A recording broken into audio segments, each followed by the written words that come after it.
Here we go. Welcome to another episode of Real Talk with Real Men. I'm your host, Josh McGlon. JM, Josh McGlon. Co-host Big Steady. What's up, Big Steady? How you feeling? Man, I'm feeling great, man. You look good. You look good. I appreciate that. Yes, sir. Special guest, the Shay Hodge. The legend. The legend. What's going on, guys? Okay. Ex Ole Miss Rebel, NFL, coach, trainer, mentor, all those things. Appreciate you joining us today, big dog. No problem, man. We got a little bit of history ourselves. We went through a couple of training camps together. Blood, sweat, and tears. We shared a little bit on the field and in the locker room. Y'all gave me a hard time though, man. I guess it was because I was light skinned. TJ who's daughter? TJ who's Miss Otter. I think Hicks called you that, didn't he? Do what? Remember Mike Hicks? That was Mike Hicks who gave me that name, I think. You the one he stayed janking on people. I think that's who gave you that name. And then why he called you that? That her? TJ Houshmandzadeh, you know, the NFL player, the with the long braid in the back and stuff. Yeah. Yeah. Yeah, they used to get on me, man. I'm glad I ain't got that hair no more. So I can. Okay, you ought to fade on. But yeah, man, appreciate you joining us today. Normally we start our show, break the ice a little bit, just ask you how your day was, how your week was, anything interesting or good happened to you. Because sometimes we come home and we just plop down. We don't get to talk about nothing that happened. We need to unload sometimes. So anything good or interesting happened to you today or this week or recently? I would say, well, today, I mean, it was a good day. You know, started early. We had to be up at 4 at work by 5. And you just got home, right? Yeah, I just got home. I mean, it's always a good day. You open your eyes, man. Be grateful. If we just being real about it. But some positive that have happened here lately. Oh, all right. I'm training the number 1 player in the state again. Right. So that just happened again. He the number 1 whole nation too. So I get chill bumps from helping these kids and then seeing the games elevate and they get those rankings and stuff, man. So that's a positive thing that happened. That's crazy. Yeah. And real quick, just tell everybody if they don't know what you're doing right now. Most people know, you know, what you did in the past, but what you doing right now? All right. Currently, I'm the head coach at D1 Jackson, which is an athletic training facility. We train most of the top athletes in the state of Mississippi, and from little kids, junior high to high school, even all the way up to the pros, you know, college and the pros. So, yep, that's a little bit of what I'm doing now, man. And y'all, you know, do different positions and stuff. You specialize in wide receivers, obviously, but y'all train different positions. Yeah, we train everything, man, from adults, the average adult that comes to boot camps, to little kids, to receivers, DBs, any position, speed and agility. Yeah, I kind of specialize. I do specialize in receiver, but really I just do it all, man. Yeah. Whereas taught me how to do it all, so I expanded past just the receivers. Dig that. All right, Big Steady. What good or interesting happened to you recently? Besides waking up this morning, starting you on your way. Hey, look, I didn't even want to come behind him because, you know, when he sparked me talking about being grateful, that's what I was gonna say too. But that's really it, just grateful, man. I just had another day on top of the dirt, bro. That's it, and not under it. That's right. That's it for me today. Somebody said that to us recently. There was that last session where it said, "I'm grateful to be on top of the dirt, not in it, or under it, or whatever." And the dirt not on top of me. Not on top of me. Yeah, that's shoot. Nowadays, is you got to be grateful for that. And speaking of that, I just got my second dose of the vaccine yesterday, and I was good, man. Yesterday, just a little bit of soreness. Today, Woke up, didn't want to get up out the bed, man. It had me. I wasn't feeling sick or nothing, just real tired. Just had my body tired. But I pushed through. I was like, man, I got to do this show. Like back when we were going through all that stuff before, when you had COVID and my daughter, we were going through all that stuff. It just helped me appreciate stuff. And I was like, man, the men need this stuff. So we need to go ahead and push and get through to it. Especially if my guy taking, some time out of his busy schedule to sit with us today, man. It's a real treat. So we like to be grateful for everything, where we at right now and where we're going.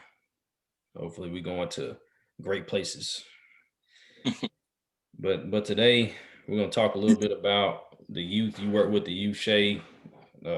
Steady, you work with a lot of kids. What is it with today's youth? Most of the time we used to be those youth at some point. Like not too far in the distant past, but now we're like, what is it with these kids, man? Like they lazy, or they disrespectful, or they not appreciative, entitled, all those things that's troubling these youth today. What is it? What's the thing? Like why are they like that? And Shay, I'll start with you. What do you see that's going on with these kids now? Like what's the difference between us and them? Now when we were kids and when they're kids now, what's the difference that you're seeing? Man, I always say the game don't change, it's just new players, man. I think once you get old, you start to like forget what you did growing up. And we start to just kind of blame them for everything. Just like the older people done us. Think about who's coming up. They're like, man, y'all worse than we was. We was never like this. So that's my perspective on it, man, is I don't feel like it's changed, because I know a lot of kids when I grew up that was defiant or thought the world revolved around them, lazy, I was one of those kids that analyzed people. Like I watched people and like, especially the ones that did things I knew I didn't want to do. Mm-hmm. And I tried to be those people, the sense of entitlement. Like I go through that with these kids, but I also know somebody my age that was like that.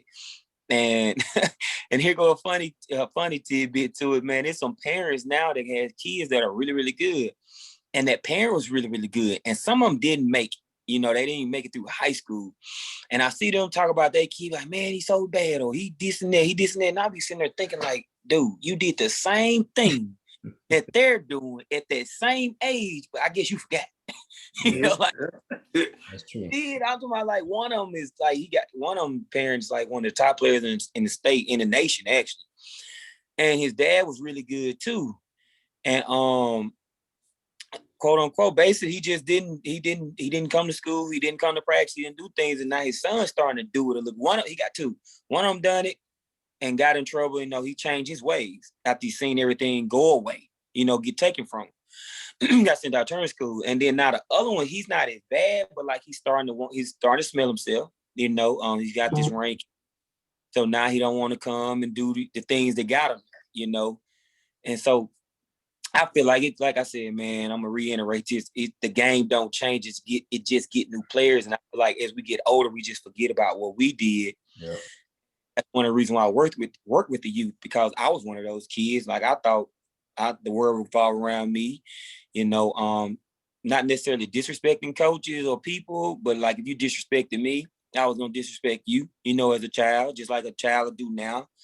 The difference I think with them compared to us that's like realistic from my point of view is you got to treat each one of them different. Like it's a different, like how we grew up. You can go down everybody's throat. You either respond to it or you just go by the wayside. And most of us was tough enough where you yell and scream at us that we'll respond to it.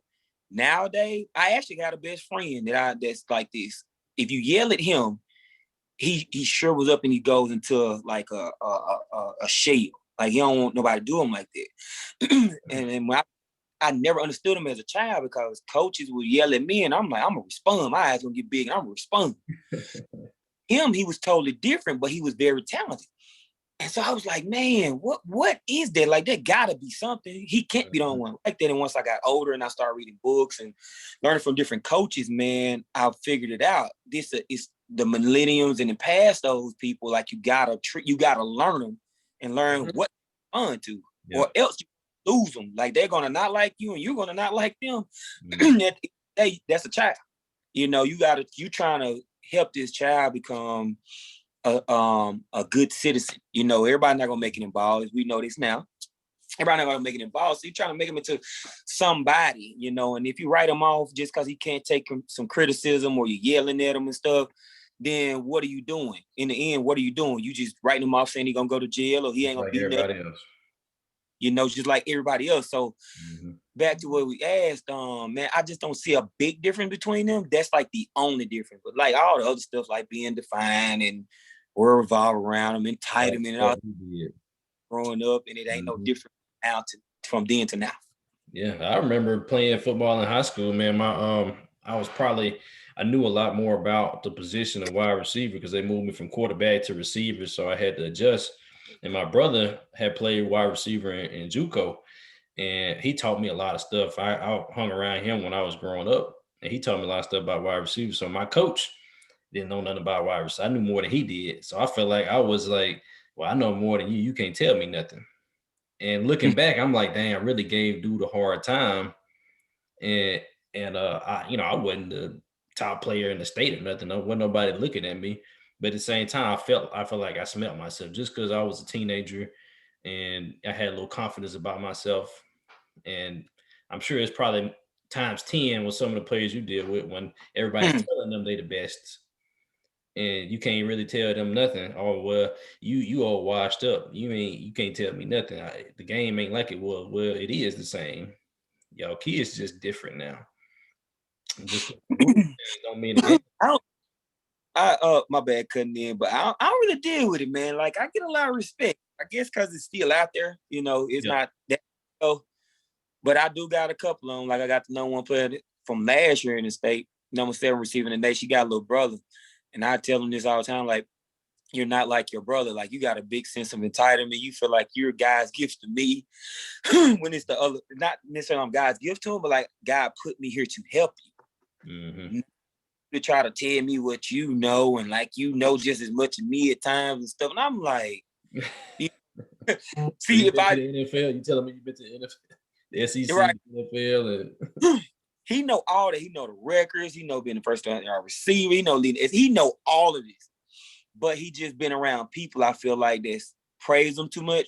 Yeah. And that he felt like he knew more than. So when he met me, it's a different story. So I'm having to break him, man. It's been tough. So it's been tough so far, but I can't quit, man. I almost was like, you know what? I wash my hands with it. You know, let me see what he gonna do on his own. But I just, in me, I can't do that. You know, I'm here to help the youth, man, help them to get to where I got it even further. And so they don't make mistakes I made. That's right. Big Steady, I feel you stirring a little bit again down there. What do you see? I know you did some. You do some mentoring and stuff with these kids. What do you see? I was agreeing with Mr. Hodge here, and like he said, that they not different.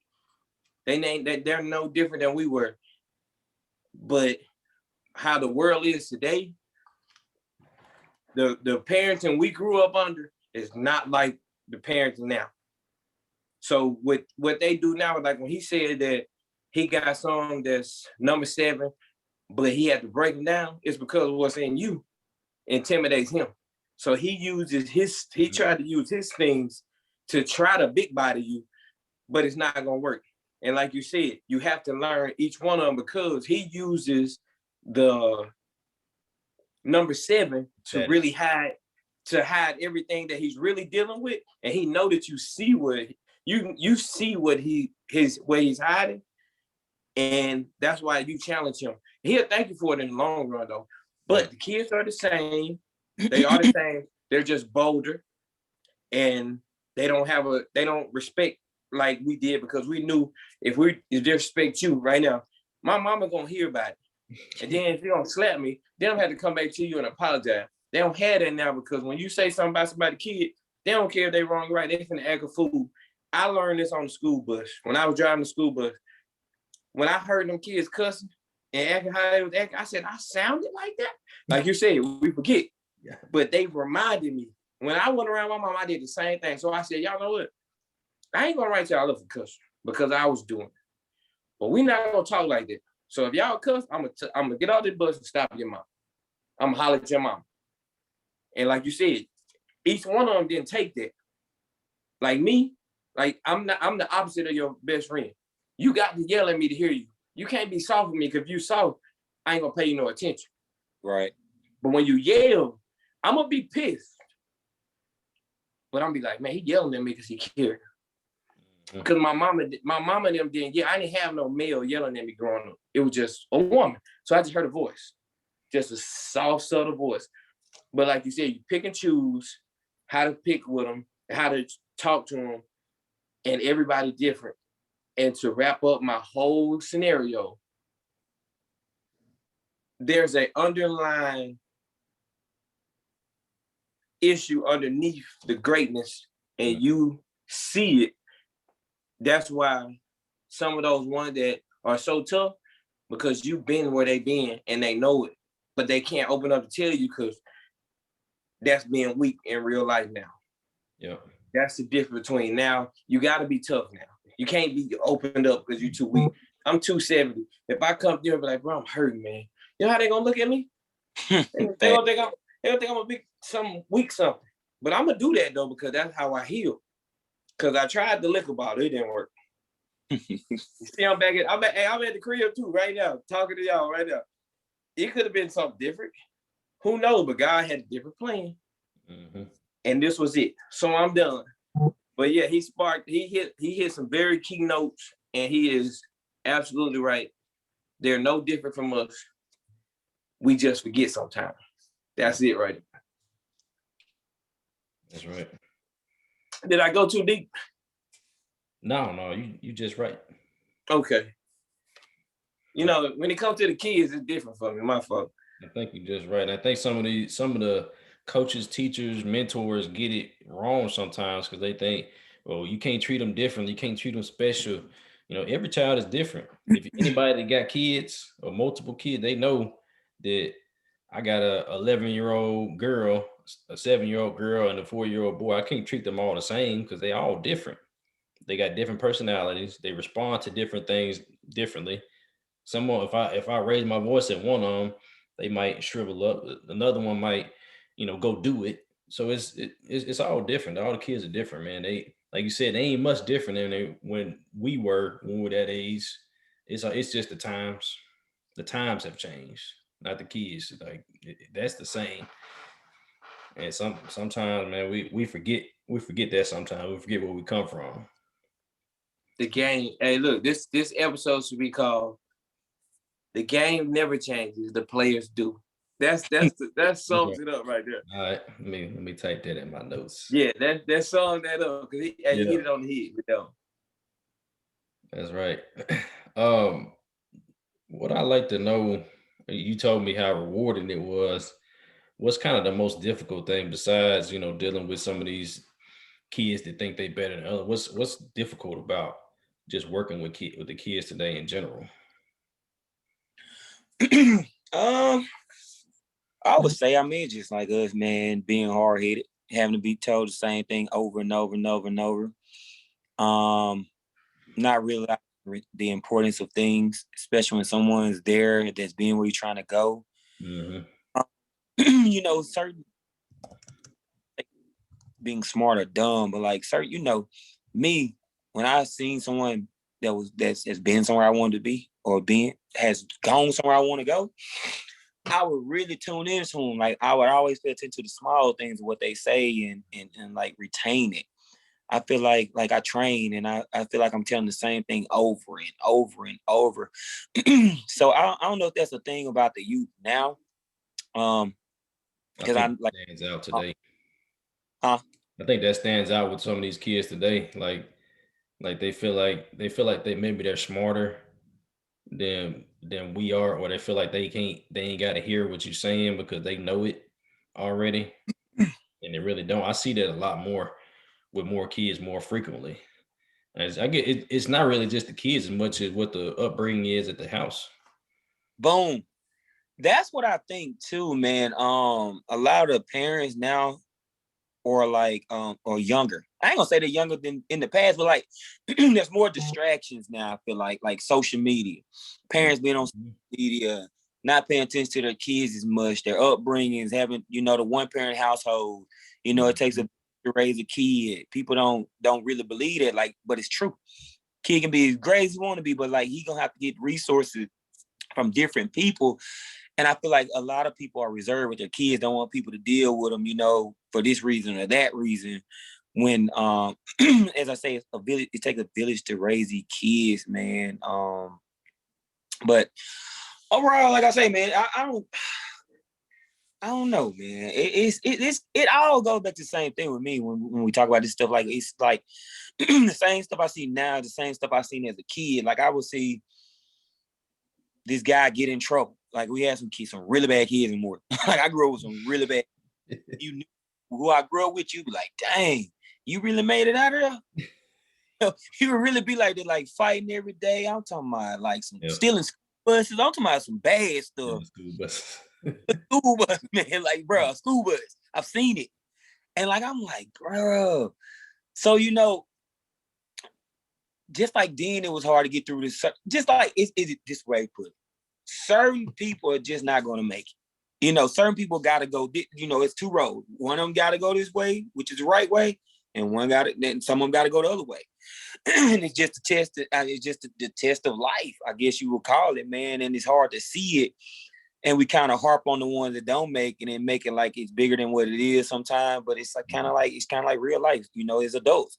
Some of us gonna have good jobs and be good husbands and wives. And then on the other hand, you're gonna have some that go to jail, doing stuff. It's just kind of like the way of the world, man. And way I think that's the way I look at everything. I try to pin it down. Like with my son, his mom sometimes be like, "Oh, you the worst thing ever." At times he'll come to me all down and out like, "Dad, I'm terrible. I'm weird. I'm this and I'm that." And I have to tell him like, "No, you're not. Yeah. You like my son brags on me more than anybody you can ever imagine. Like my dad's famous. My dad's on Google. My dad's on Wikipedia. That's what he do to people." And I have to tell him a lot of times, like, you just like me. You're a clone of me, except you don't like sports. That's it. Everything you do is just like me. Like the way you move, you fidgety. Like you don't want to sit down. Like your attention you don't want to pay attention to stuff long. Like that stuff normal. I do the same things. It just I fought against it and realized what was going against me. Rather, you're so young still, and you're not on. And two things, he's not as attention to detail as I was and am, which I'm trying to help him with that. So he's not paying attention to what gets him in trouble. He'll do this and over and over. And I'm like, son, when are you gonna get it? But Dad, I'm trying. I get it, son. I have to sympathize with him, Yeah. So today, man, it just go back to the same thing, man. Today's youth, man, it's just us over again in my eyes, man. Yeah. Well, it's our job as parents, because all of us here are parents and mentors and coaches, teachers, all that. It's our job to stop the cycle.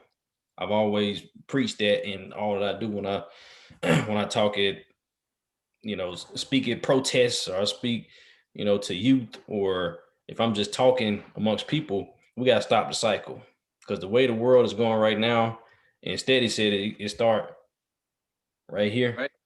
You got to cut it off right there with all the some of these kids are being poisoned by social media. The kids that are around them, they're more influenced by all that stuff than they are what's at home. Like some of these kids can have good parents or good influences, but they're more influenced by some of these things that they putting into them, like social media and other kids at school, TV, stuff that's not good for them. Gangs. Gang. Jackson. So now I really, really know it. Like you will see the nicest, coolest little kid ever, and say he plays sport. I'm starting to see the cycle, like how it happens. Like when sports are gone for them, like maybe they flunk out, or maybe they ain't started, they quit, whatever. They go right to the streets. Who they looking up to? The guy with all the money, Mm-hmm. and the just all the flashy stuff. So some people ask me like, why you be so flashy? Like I got an Audi, I got a Range Rover, even though it's older, the Range Rover.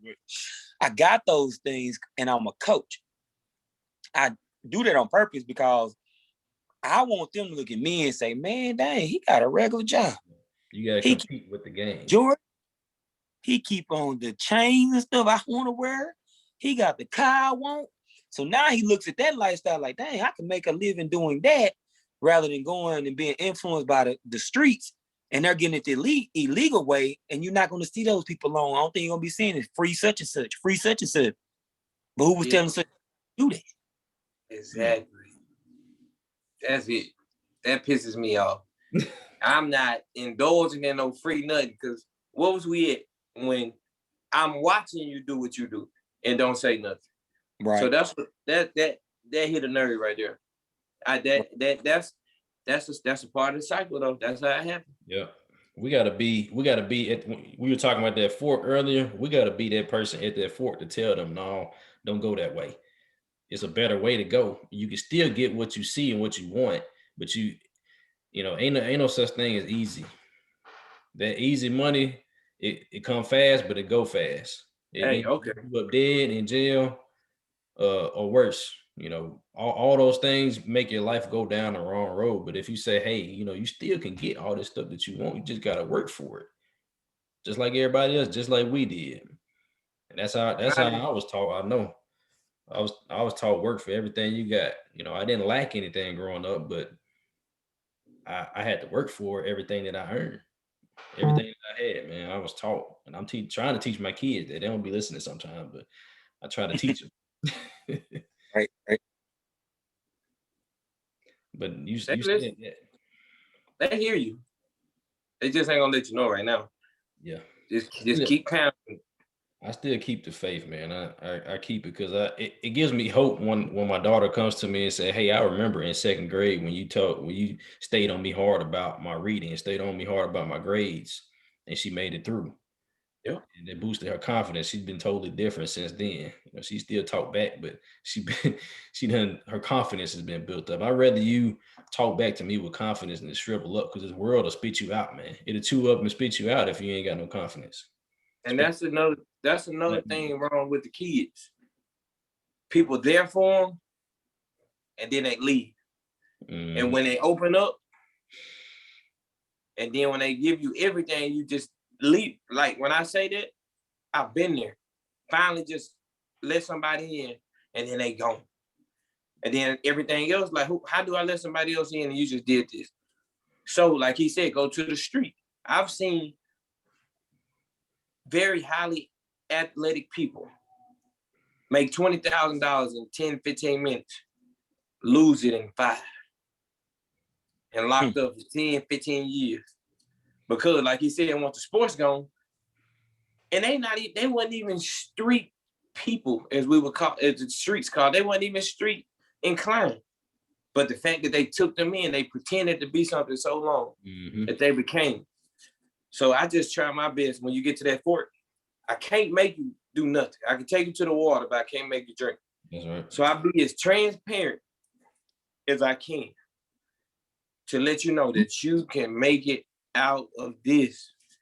And whatever it is that you in or holding yourself on to, just you gotta find the anchor to hold on to.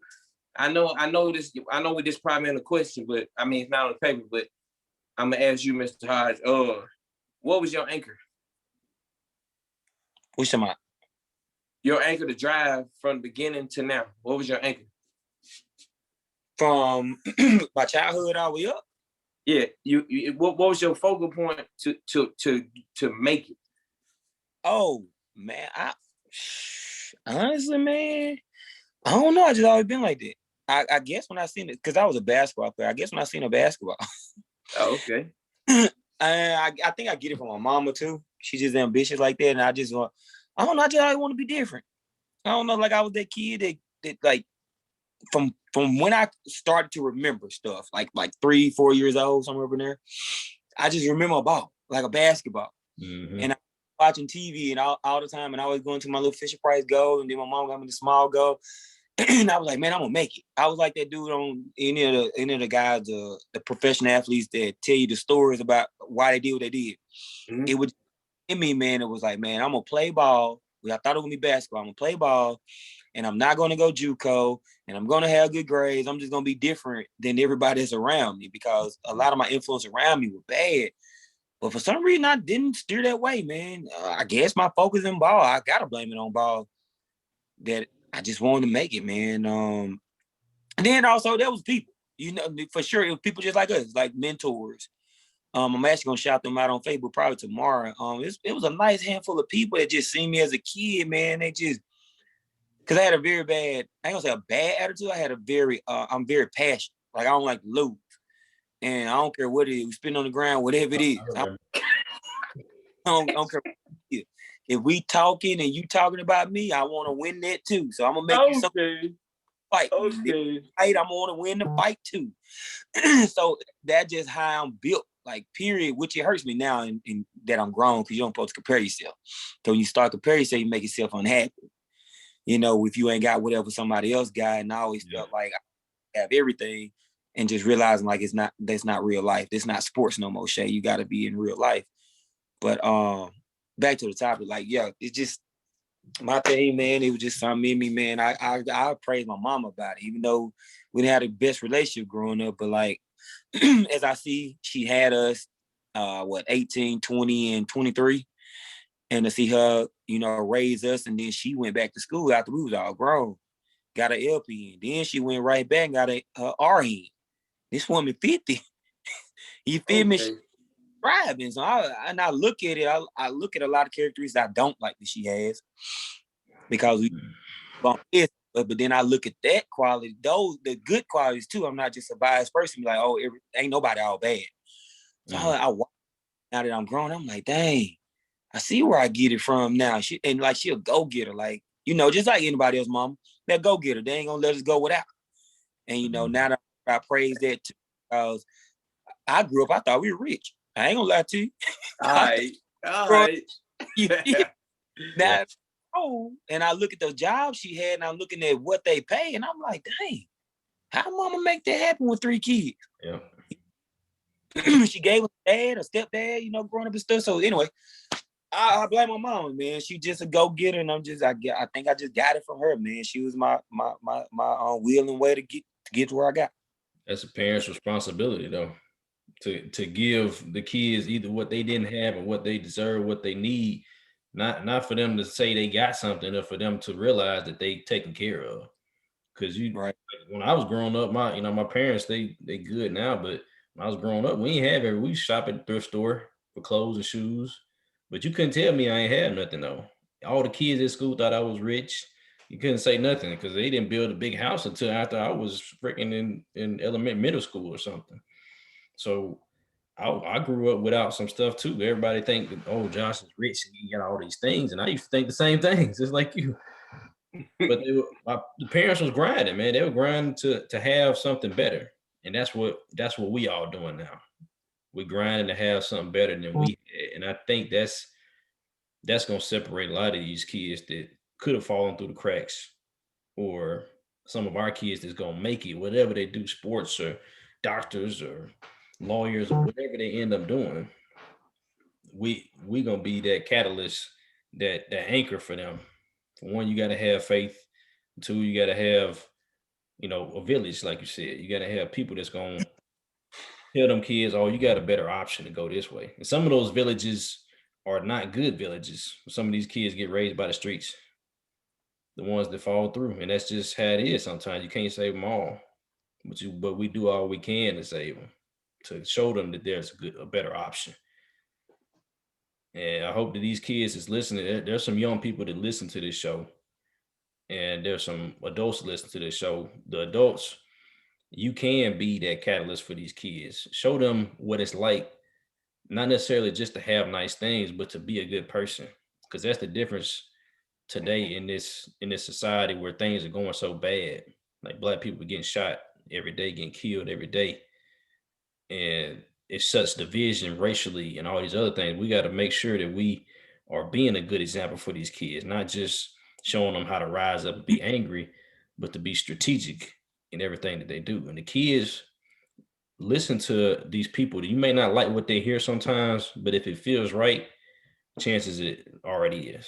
You got people that care about you out there, and listen to them. They're gonna help you get down the right road. I'm sorry, I went out of body for a second. That's good. They need to hear. And I thought about something when you were saying adults be a mentor to the youth. Some of the adults are still youth because they didn't have nobody there to do that to them.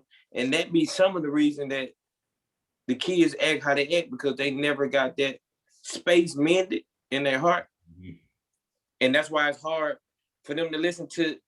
That's why it's hard for them to talk to the kids, because they see themselves in them. And that's a hard pill to swallow.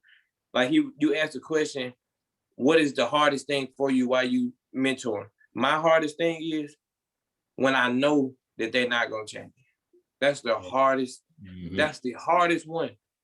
That's true. Because they're not gonna listen to you. That's so true. Yeah, I agree. Yeah, that's a tough one. And it hurt. Because everybody ain't gonna make it. Like Shay said, it's real. You gotta be realistic sometimes. You don't lose faith, but at the same time, you like, it's only so long you're gonna be able to try to get through to them, and they just not gonna listen. Because I see guys all the time that I grew up with that was way better athletes than I was, and they doing nothing. They flipping burgers or something. I was like, man, that dude could have been like in the NFL or the NBA or something, like real athletes. And they just didn't have that anchor. They didn't have that person to say, hey, you can do it this way. Or they felt too much of themselves. That's the problem. Went out there and had too much of themselves and thought they were, oh, well, I deserve this and that. Well, that's why you ain't playing right now. Because there's plenty of people that deserve it out there, but they working. The ones that's working for it is the one that deserve it. Right.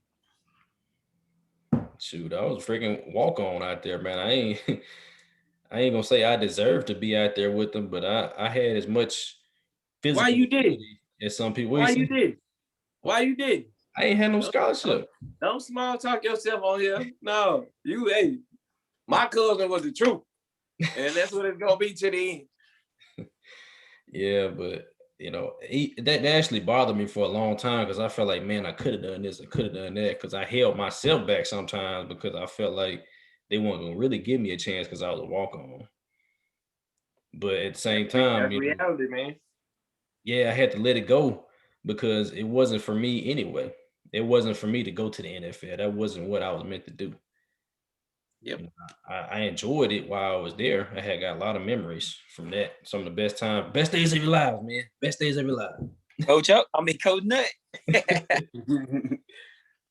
Okay. But I appreciate a lot of that, man. And these kids they need to know that there is another option, especially even if you not one of those people. It's gonna be the ones that work the hardest that's gonna make it, not the ones that got the most ability or the most gifted. Because when you get to college, they all think they the one. They all think they the truth. And the one that's working harder, that's why you see a lot of these walk-ons actually making it out there, because they got their heart, they got their work ethic. They may not be as physically gifted as that 5-star, but they work harder at it.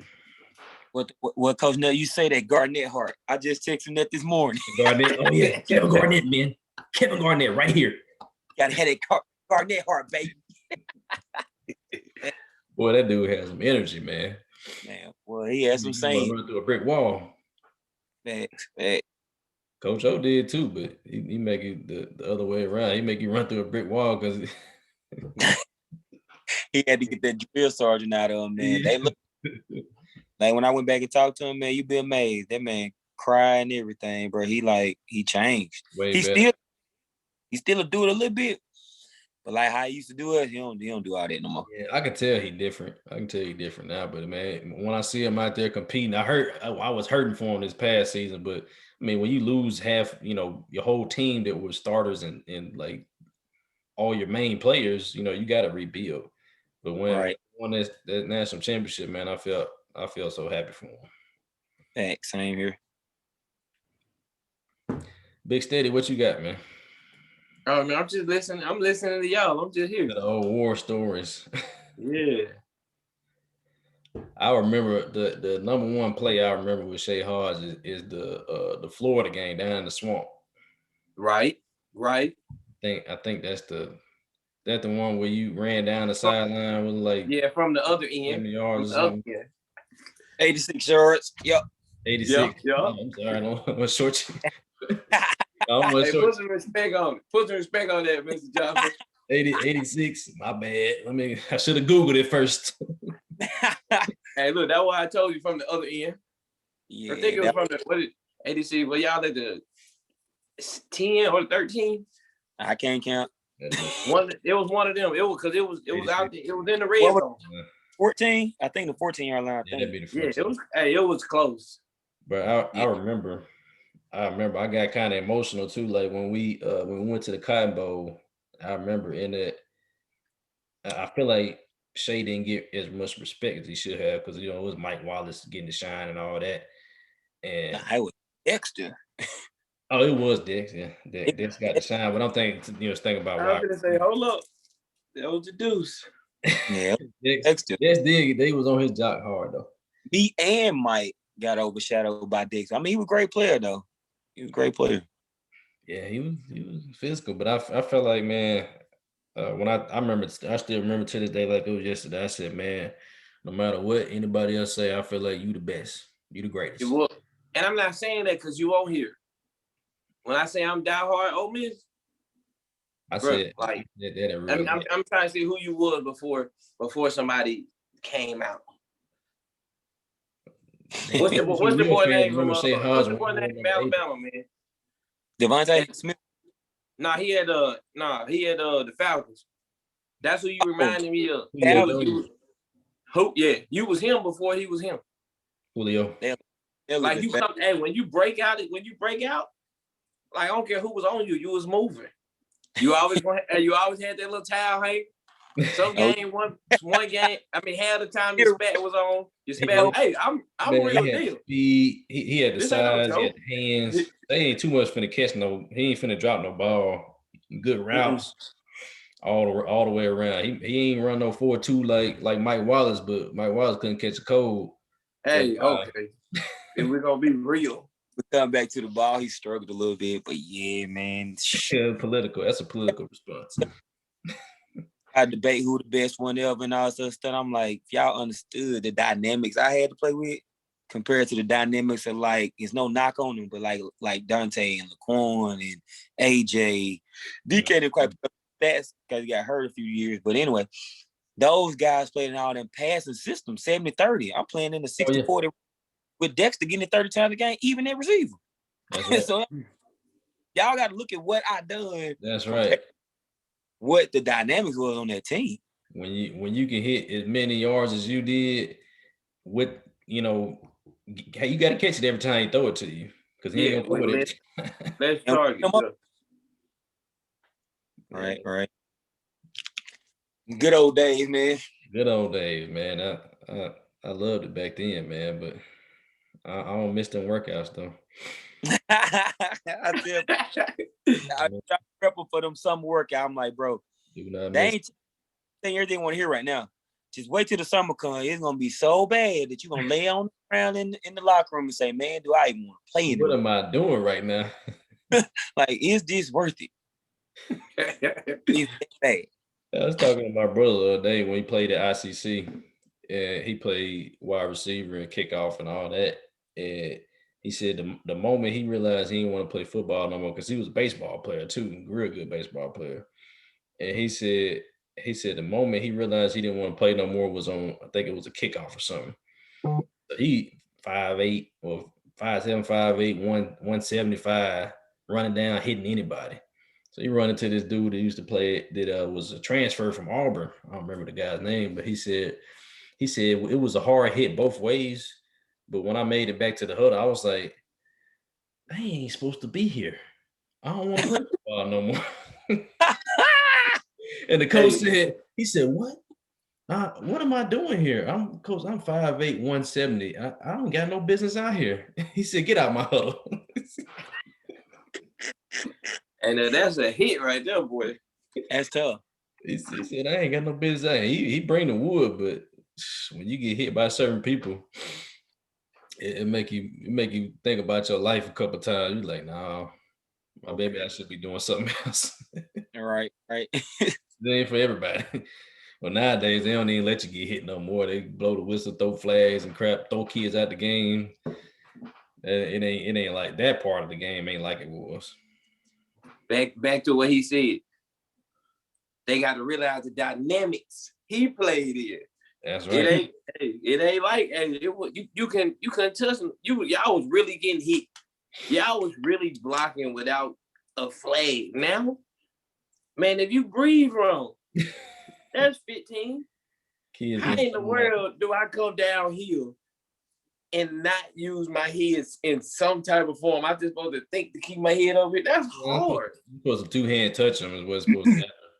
I'm an offensive guy, and I be agreeing with him. I'm like, man, I can't lie. Yeah, man.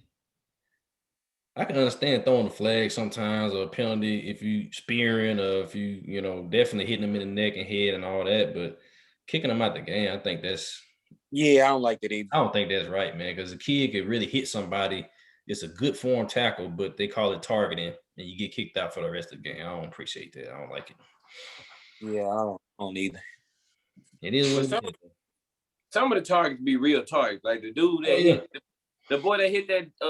But the fact that he was smaller, number 9 for Alabama, hit that tight end from Ohio. That was a target. He did that on purpose.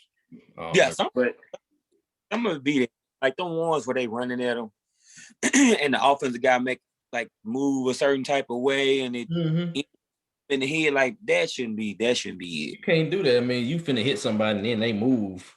So I mean, you can't anticipate what somebody moving to. Right. No, the tight end just thought he was finna run him over. Didn't happen. Yeah, not that play. I'm talking about like other ones. Like it'd be like real life. Like I wasn't trying to do that, and then you get thrown out. Yeah. I hate them. Yeah, I don't like that. But man, one last thing while we wrap this thing up, Shay, what is it can we do as men, fathers, mentors, coaches, etc.? What can we do to stop the cycle or give these kids another option, saying, hey, it is a better way, or you can make it out? I would say start, man, with reading and learning more. Leadership stuff.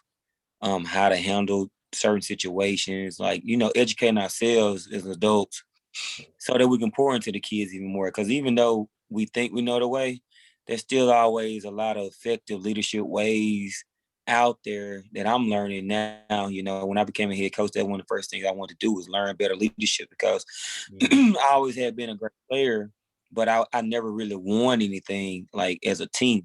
Granted, I played on some teams where it kind of like I was by myself in a sense, but in the day, I've seen some people win it like that. So I think first off, we start out with educating ourselves and building ourselves up as adults with enough knowledge to be able to handle various situations that may come about with kids. The second thing is create more organizations, people coming together, especially Black men, because we like the most targeted, I would say, or the main people that don't make it, for various reasons.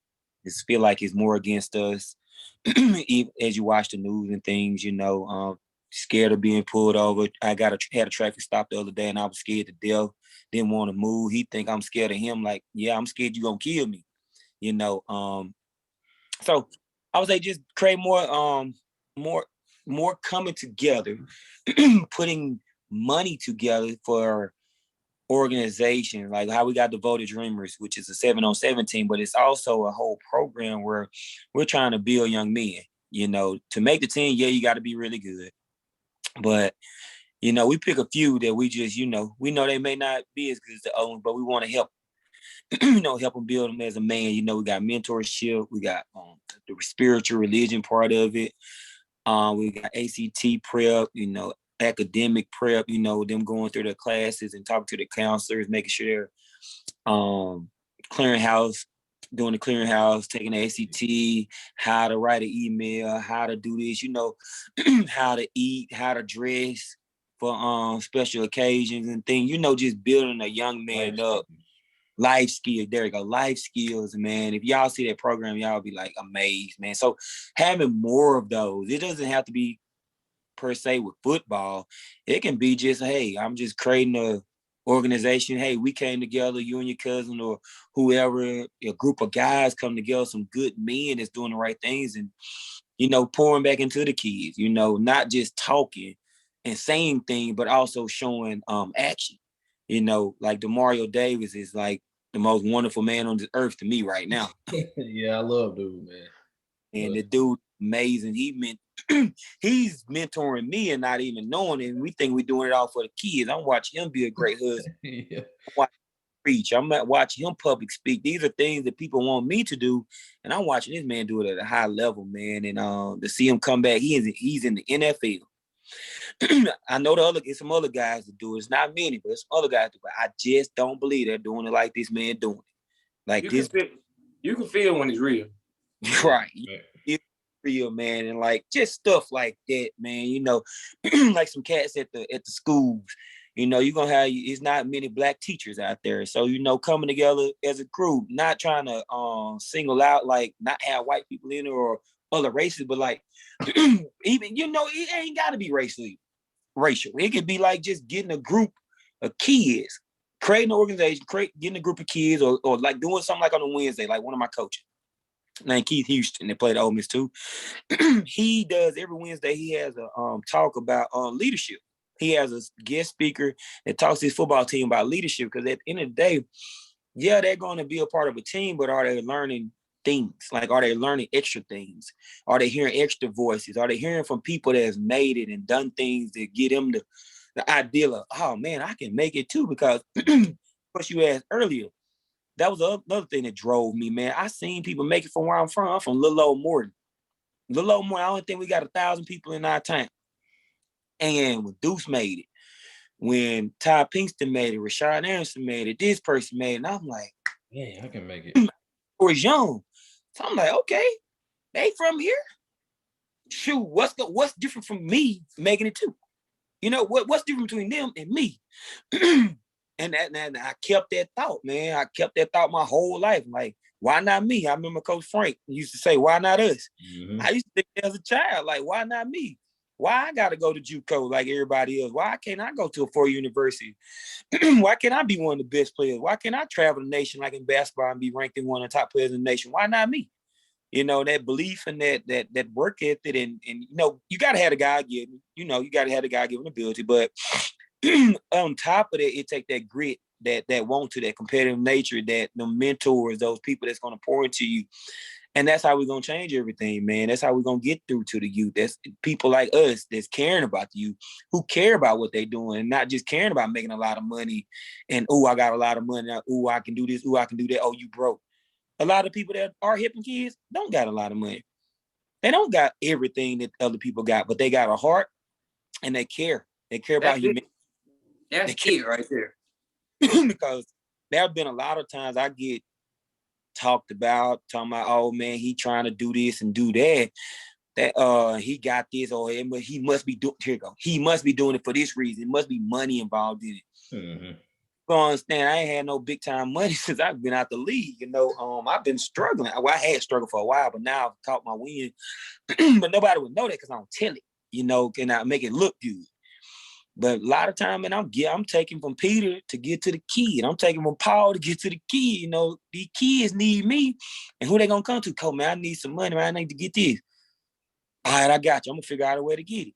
And I might need the money at the time. I've had quick story and I'm hush. I had a situation where when I was being the Provine offensive coordinator, I supposed to got immersion license.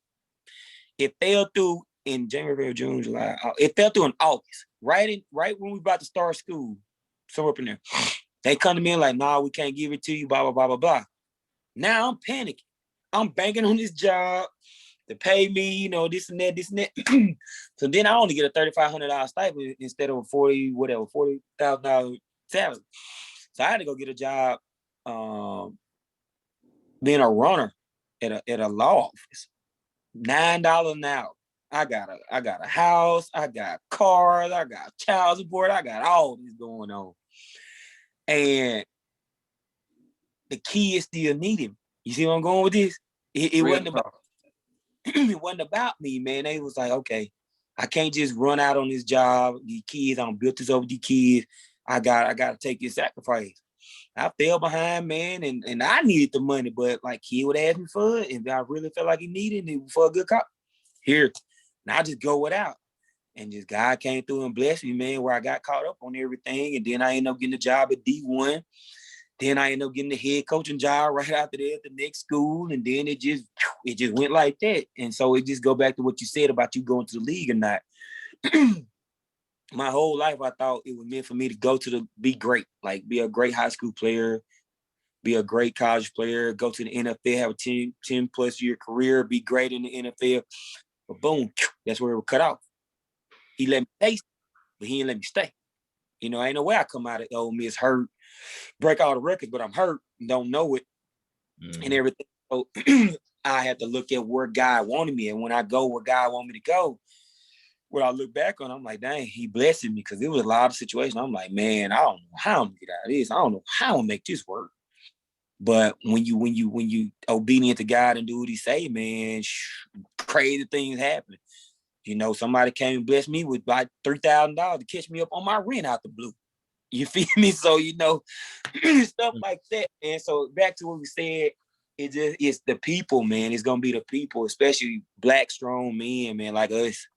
You know, like I've talked to you, Josh, about what you was doing, and at one point, and like you was doing the selling stuff on Facebook and stuff. Remember that? Mm-hmm. And just want to know what y'all doing, man, and how you doing. You know, I know you. I remember back when I think it was something about football or about some weight loss stuff. It's something we had talked about. That's how I'm gonna go back and look, because I was like, he said he know me, and then I remember hitting you up, so I'm gonna have to go back and remember what we talked about. I'll let you know when I find out. I promise you. Right. So, and that's like certain people see me, you know, as like, oh, the superstar or whatever, even though I'm not there anymore, but it's just like me. Certain people, it never go away. Like you are who you was your whole life to me too. And I always looked at that like you saying, I know you. Yeah, I know you, because just like Josh, maybe I was a butthole at a certain time, but like I'm gonna talk to you as a person. You know what I'm saying? Like I try to respect everybody, even though I may get out of hand at times, but at the end of the day, I try to respect everybody and actually get to know people. You know, because you never know who you may need. You never know if you can help them. You just never know, man. And that's something my mentors taught me, because at one point I was terrible. I didn't want to talk to nobody. I didn't want to know nobody. It was about me. I'm going to the league. Who are you? It was that was me. So yeah, man. That's what it's about, man. People coming together, creating an organization, some nonprofits and stuff, man, that's going to filter kids through where it becomes a program, you know, and they learning. And then that's where you'll see your town change or your area change. And then you try to build it and make it bigger until where it goes into like the bigger part of the city or something. You know, that's what's going to change our youth and what's going to get our youth going down the right path even more than they are. That's kind of where I'm at with this show. I'm trying to create kind of a network outreach. All the men that's been on this thing, I tell them the same thing. This is bigger than us. This is something that not just men of our age group and older, but young kids can look up to. Like these dudes, they like to see real, and they recognize it.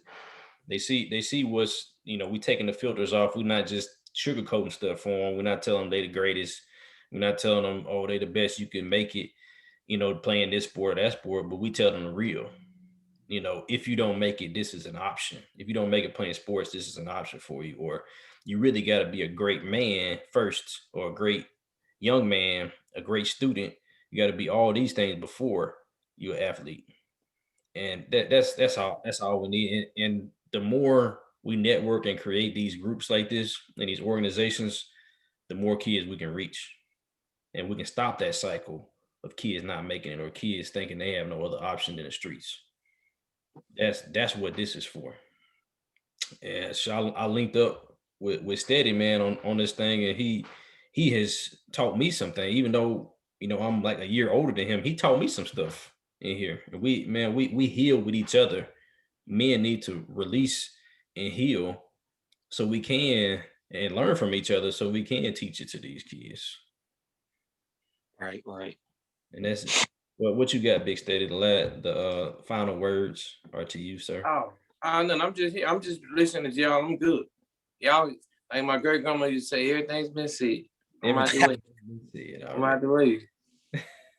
Now we start recording and have our own conversation. That's cool too, but I'm good on the show. All right, man. Well, I think you put a good cap on it, Shay. What telling the men what they can do you got to be better for yourself before you can help these kids or help other people. You got to take care of home first and take care of yourself and do it for the right reasons. Not because you want to be known as this coach or this person that put this kid on, or he's the number one and I coached him. You're doing it because that's what God put you on here to do. He put you out here. Now you said you're not a superstar. You still a superstar. You ain't just playing. You ain't the one playing no more. You the one coaching. You the one that's sewing into these kids' lives because you care. Because you want to see them go down the path that you went, because you went down the right path and go even further. Just like they're your own kids. And that's how we got it. That's how we got to treat it, man. That's it. Stop the cycle and do better for them than we did for ourselves. Man, I appreciate you coming in, Shay. Man, it's been a great show. I think we could continue this another time. There's plenty of things we talk about just in this one subject. We'll get together on some other stuff too, man. I appreciate you coming on, and you've done a lot for this conversation. I appreciate it, for real. We need to keep it going. It don't need to just stop here. I'm with it. All right, man. Well, I appreciate it, man. Appreciate everybody for tuning in. It's been real. Take care of yourselves. Take care of each other. Keep it real. Peace.